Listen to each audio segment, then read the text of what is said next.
Napoleon Bonaparte France का एक ऐसा नाम है जिसने यूरोपीय इतिहास पर गहरा प्रभाव डाला। उनका जीवन, उनके युद्ध और उनके राजनीतिक निर्णय अद्वितीय और प्रेरणादायक थे। यहाँ हम नेपोलियन बोनापार्ट के जीवन के कुछ दिलचस्प ऐतिहासिक घटनाओं के बारे में चर्चा करेंगे।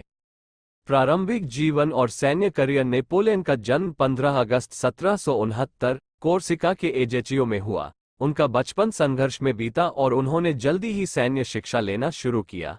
1785 में उन्होंने ब्रीज में सेना में कमीशन प्राप्त किया और अपनी क्षमताओं के लिए जल्दी ही पहचान बनाए। फ्रांसी क्रांति का अनुभव। 1793 में नेपोलियन को टोलन में एक महत्वपूर्ण भूमिका निभाने का अवसर मिला। उन्होंने रिपब्लिकन सैनिकों की कमान संभाली और उनके नेतृत्व में फ्रांसी सेना ने ब्रिटिश बलों को हराया। इस जीत ने उन्हें जनरल के रूप में प्रसिद्धि दिलाई और उनके करियर को ऊंचाई पर पहुंचाया। इटालियन अभियान। 1796 में नेपोलियन को इटली की सेना का कमांडर नियुक्त किया गया। उन्होंने इटली में कई युद्ध लड़े और वहां फ्रांसी गणराज्य का शासन स्थापित किया। नेपोलियन ने अपनी बुद्धिमत्ता और रणनीति के माध्यम से आमतौर पर संख्यात्मक रूप से अधिक बलों पर विजय प्राप्त की। उनकी प्रसिद्धि यूरोप भर में फैल गई और उन्होंने अपने सैन्य कौशल के लिए ख्याति अर्जित की। मिस्र में अभियान। 1798 में नेपोलियन ने मिस्र पर आक्रमण की योजना बनाई। उनका उद्देश्य व्यापार मार्गों को नियंत्रित करना और ब्रिटिश साम्राज्य को कमजोर करना था। नेपोलियन ने काहिरा की बुनियाद रखी और वहां के संस्कृति और इतिहास को निकटता से अध्ययन किया। हालांकि उनका मिस्र अभियान ब्रिटिश नौसेना द्वारा बाधित हुआ और उन्हें वापस लौटना पड़ा।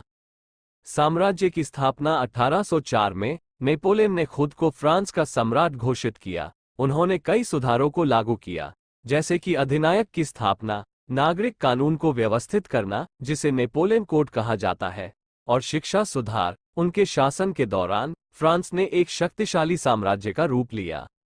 यूरोप पर युद्ध। नेपोलियन की महत्वाकांक्षा यहीं समाप्त नहीं हुई। उन्होंने यूरोप के कई देशों पर आक्रमण किया, जिसमें ऑस्ट्रिया, प्रुशिया और रूस शामिल थे। उनकी बहुस्तरीय युद्ध रणनीतियों ने उन्हें कई युद्धों में विजय दिलाई। इनसे महत्वपूर्ण युद्धों में ऑस्टरलिट्ज की लड़ाई, जहां नेपोलियन ने ऑस्ट्रियाई और रूसी बलों को हराया, विशेष रूप से उल्लेखनीय है। इस लड़ाई को नेपोलियन की सबसे बड़ी जीत माना जाता है। रूस के खिलाफ अभियान। 1812 में नेपोलियन ने रूस के खिलाफ एक बड़ा सैन्य अभियान शुरू किया। प्रारंभ में उनकी सेना में 6 लाख से अधिक सैनिक थे, लेकिन रूस की कड़ाके की सर्दी और काटने वाले जोश ने उनकी सेना को अत्यधिक हानि पहुंचाई। मास्को पर कब्जा करने के बावजूद नेपोलियन की सेना को सर्दी और रसद की कमी के कारण पीछे हटना पड़ा। यह अभियान नेपोलियन के साम्राज्य के पतन का एक महत्वपूर्ण मोड़ था। अंतिम युद्ध और गिरावट। 1814 में नेपोलियन की सेनाएं विभिन्न मोर्चों पर हारने लगी। उन्होंने अपनी शक्तियों को एकजुट करने का प्रयास किया, लेकिन वे सफल नहीं हो सके। अंततः उन्हें 1814 में अरेट दी गोमेन पर आत्मसमर्पण करना पड़ा और उन्हें एल्बा द्वीप पर निर्वासित कर दिया गया। लौटा और विद्रोह। 1815 में नेपोलियन ने एल्बा से भागकर फ्रांस लौटने का निर्णय लिया। उन्होंने फिर से अपने कर्मचारियों को इकट्ठा किया और अपने समर्थकों के साथ फिर से सत्ता में लौटने का प्रयास किया। यह अवधि मात्र सदाबहार 100 दिनों के रूप में जानी जाती है, लेकिन वॉटरलू की लड़ाई में उन्हें निर्बाध हार का सामना करना पड़ा।